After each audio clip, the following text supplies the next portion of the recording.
listening to Xposed Living, Be Ageless, the podcast where we drop the masks, flip the script, and talk real life, real love, and real leadership unfiltered. I'm Stacey Vanthuyne, coach, speaker, entrepreneur, and founder of the Xposed Living movement that's redefining what it means to live, lead, and grow at any age. We talk identity, reinvention, belief, and freedom from the bedroom to the boardroom. Yes, we go there. This is not about staying young.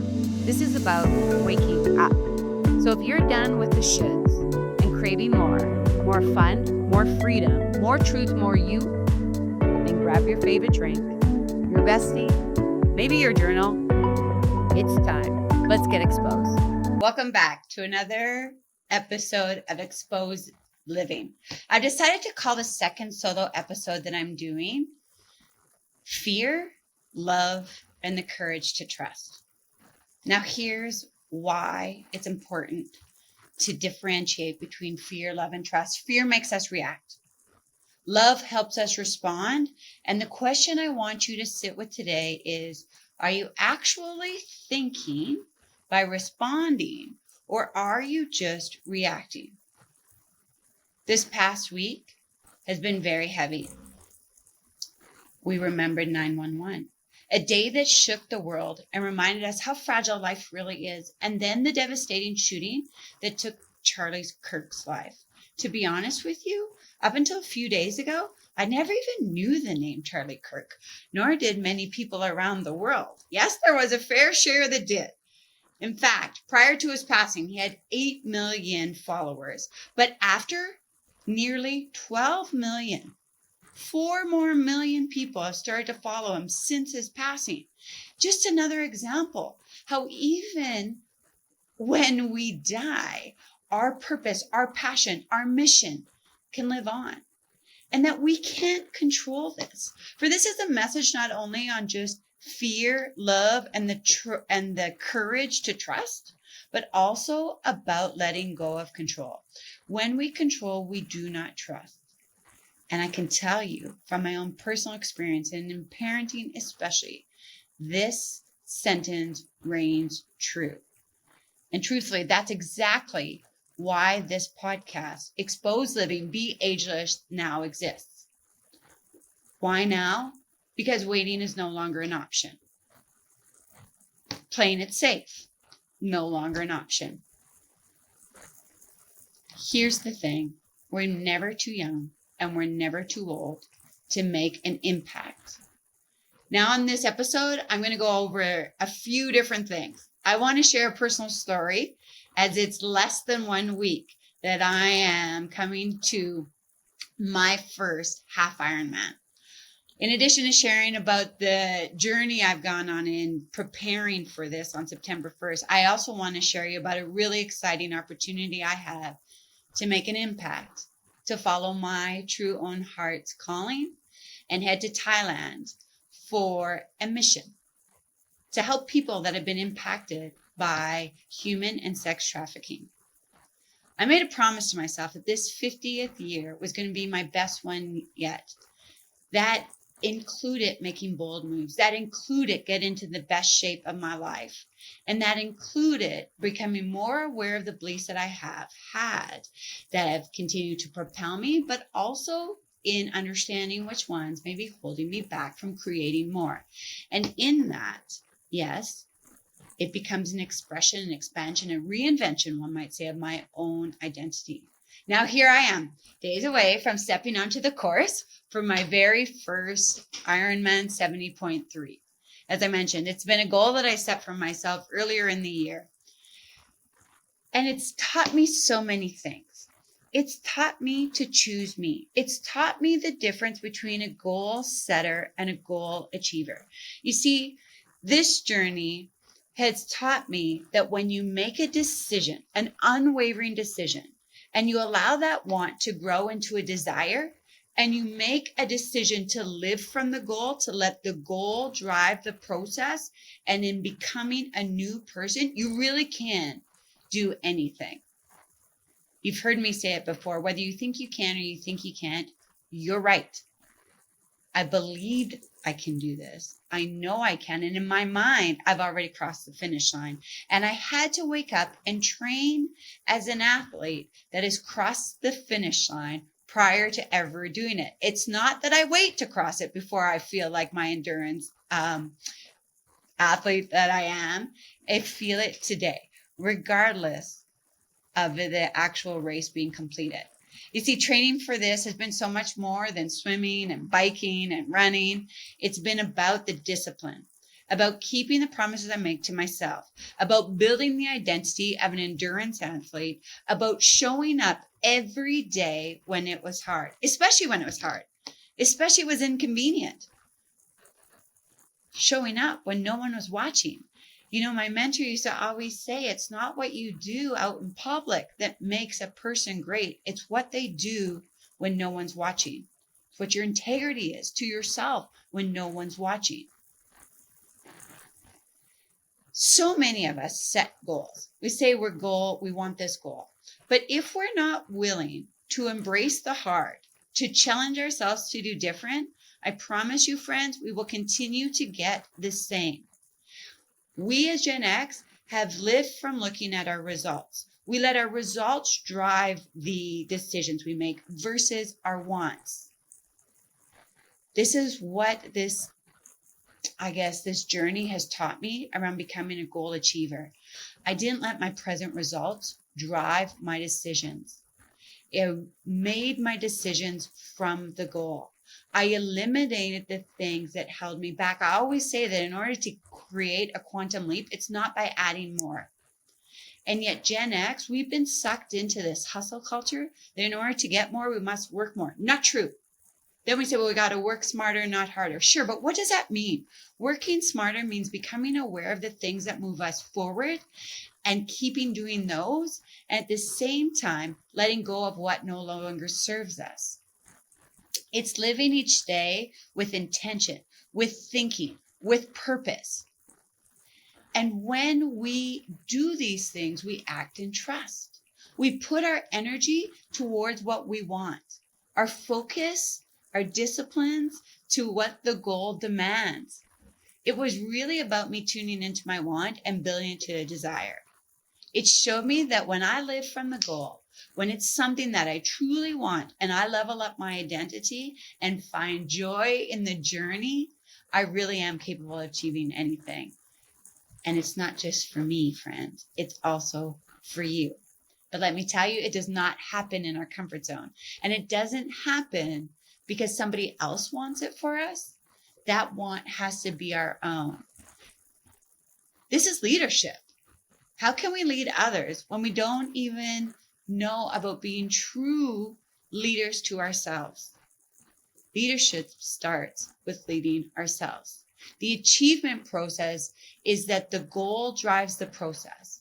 When I let my current results drive, I get more of the same. It was every early morning, every long bike ride. Let me tell you, before I even started this, I couldn't even ride like 10 minutes without my legs feeling like they were going to explode. On Sunday, the 21st, I'm riding for 90K and following it up with a half marathon. Now, it was those days when I was so tired, when I fell and I busted my lip or I broke my tooth off. And I did it 3 times when I wanted to stop and I said no. I had to trust. I had to trust my training and now trust the process. I need to trust myself and do the uncomfortable because that why of creating was stronger than my why not. Now, I know that Sunday hasn't come yet and I still haven't executed the race, but I can trust with my whole heart that I did everything I could to prepare. And I am so proud of the person I've become in the journey. Now that's all that's left to do is to execute and celebrate. And whatever happens on that day, I know I did my best. And is it scary? Yeah. Could things go wrong? Yeah. But wherever I focus on is where my energy goes. So I will let go of that fear and trust in my training and trust in the process that everything is always working out for me. I share that because I want to inspire you to do the same thing. When we let fear control, we restrict. When we let love take the lead, we expand. When we have love, we trust. And when we have fear, we try to control. And yet we are not in control of anything outside of the way that we think, the way that we decide to show up, the way that we decide to feel, and ultimately the way we decide to act. Truthfully, I see this in my parenting, my daughters. When fear rises, when I want to control the outcome, when I'm afraid for them, I react instead of think. I send out an energy that honestly just lets them push back a little bit more. And I am excited to share with you this week. Not only do we drop 2 episodes today on Tuesday, September the 16th, but we are dropping a special episode with Bryan Post. He is an expert in relationships and especially in parenting. And on the episode that we'll release on Thursday, Bryan and I chatted about my own parenting side experience. I got vulnerable with him and helped, he helped me in situations. And I hope through sharing my story that you also will be able to be helped by Bryan. He really talks about living from fear and control, and that drives the resistance versus the love and the trust that creates the unity. My mentor, Bob Proctor, would also say that people don't resist change. They resist being changed. This is true with any relationships and friendships that we have, including the parenting, and especially when we're leading others. When we lead from fear, fear causes chaos. Leaders who lead from love and understanding create the ability to help people to understand the vision and why it's important, in that we move in that direction and are the ones that initiate change, not because their leader said so. The people that we lead actually believe in it and they want to make an impact. And so they buy into the change and they're willing to make mistakes. This is how we build resilience. And be clear, control never heals. I think many of us Gen X come from fear and don't even realize it. I know I didn't. We think it's helping when we try to control what our kids do. We don't want them to get hurt and we want to stop them from, making the same mistakes that we did. But it was in those mistakes where we learned. A question that I started to ask my girls every day is where did you fail? Then I know that they took themselves each day to that limit. And I love them for whatever it happens. Am I perfect at it? No, I'm not. But I become more aware that they respond to the energy that I give. And if I don't want them to have to grow up and override and uncover beliefs that I'm doing, I got to do different. Because here's the thing, both fear and faith require us to believe in the invisible. Why do we lean and put so much weight into fear before faith? I've noticed this and I've seen this with my daughters when I'm afraid for them. My first instinct is definitely control. I react. I want to clamp down. I stop thinking. I just come from old paradigms. No paradigms. Paradigms just a habitual way of living. It's like all of our habits towards something. And if I'm being completely honest, when I control them, I'm coming from a place of fear, and that fear doesn't heal. It hurts us.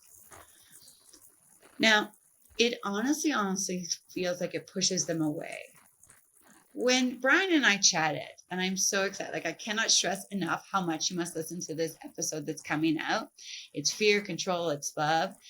I asked some questions such as, how do I help my girls then to regulate their own emotions? And why is it that we seem to get further apart when I'm just trying to lean in and love them? And he stressed to me the importance of breathing, the importance of presence, and really becoming aware, am I leading from love or am I leading from fear? Love allows us to get unity and it creates stability. And let me tell you right now, this world needs unity. This world needs love. This world needs stability. We are leading whether we're at home or at work. And I guess my question to you is, are you leading from fear or are you creating from love? When I look back over the last week and the guests that we've had on our show from our second and third episodes, our first one, if you haven't listened to it, it's me sharing about my why and why exposed living and why now and what be ageless to me. But in our show with Andrea, Dripping with Courage, Andrea, who's a 2-time cancer survivor, and said yes anyways, because she leaned into love. She leaned into the courage of trusting herself. She reinvented herself to create more. She is now thriving more at 54 than any other year in her life. Nancy Moore, in our third episode, she lost her job. She shared a really vulnerable story there, but she showed us and told us about her story of how that helped her to also reinvent, to reconnect, to reimagine, and is now creating powerful communities for other women to come together to create unity, to create that stability and promote each other in a way that breeds more love. Now, we live in an abundant world, friends. There is enough for all of us. It is not a piece of a pie that if one person gets one piece, that takes that piece away from you. And today, the second episode that dropped today, along with my solo episode that you're listening to now, is the story of Michelle Felsman, who went from crunches to clothing, who in her 40s made a leap of faith as well, to leave the titles that she had behind and to jump into a new area of business and grow more with her family. Did I mention that we're having a special episode with Bryan that drops on September the 18th? This episode is going to teach us how to move away from fear and control into love and connection. All of these stories that you hear on Exposed Living are proof that midlife is not a decline. It's our launch pad. The decline is holding on to the outdated beliefs. The decline is letting our results drive our future. It is time that we fall more in love with the vision of our future than the memories of our past. Now, I don't just share this with you to just spout off and regurgitate information. I share this to inspire you and to also let you know that I practice what I'm teaching, to let you know that I'm walking this too. Every day is another level of expansion. It's that 1% better. But what are you getting better for? One of my dreams that I had when I first left corporate and coming in to be an entrepreneur is that one day I wanted to travel to create more of an impact. And I am so excited to tell you that on October 15th, I am traveling to Thailand to go on a service mission. One, to help women that have been impacted by human and sex trafficking. An exposed truth of mine is that when I was in India in 2003, I came back and just wanted to honestly help people less fortunate than me. And I wanted also to embrace the love that they had, because one thing I noticed is that they weren't unhappy. They were very happy. It's not what you have that makes a person whole. It's how you feel. It's how you look at the world. And if we consistently look from a place of not having enough, then we never have enough. If we consistently wait till I have a certain job or I have a certain amount of money or I cross the finish in the IronXman to feel proud of ourselves, to feel abundant, to feel whole, then my friends will be waiting a long time, because it is not getting the goal that makes the difference. It is who you become in the process. I've become more in this process, and I've now said yes to going and helping other women impacted by trafficking. And I want to ask you to help me with this vision, to help me on this journey that I'm going on by becoming a partner with me and helping me to raise more awareness through funds, to really create more, to bring more awareness to human trafficking, and ultimately to help the people that are in it to get out of it. We're going to help them with their identity, their confidence, and teaching them skills, as it's partnered with Sheer Love Foundation. So we'll be sharing more in the coming weeks about this. But if you have a calling right now, please don't hesitate to click the link in my bio or in these show notes to become a partner today, to donate to this journey, and ultimately to help those impacted with human and sex trafficking. That's coming up. Jessica Dahl, who's arranged the Wholeness Journey, is actually going to be my guest on next week's episode. So that is one that you will not want to miss, as we'll go more into Jessica's story, how she became such an advocate, such a worthy cause, and where Wholeness Journeys really came from. But at the end of the day, it's really about helping people to release shame, guilt, doubt, worry, and taking a leap of faith. You know, there's not much difference in their stories than ours. If you could shed one fear today, which would allow you to love more, what would that be? And here's another question for you. What does emotional freedom mean to you? What does it mean to live an exposed life? The first step in becoming more is that we have to bring awareness to how we think, feel, and act. To understand that just because we've had a thought or a belief in the past doesn't mean that it has to be true today. It's about moving from reacting from fear to thinking with love.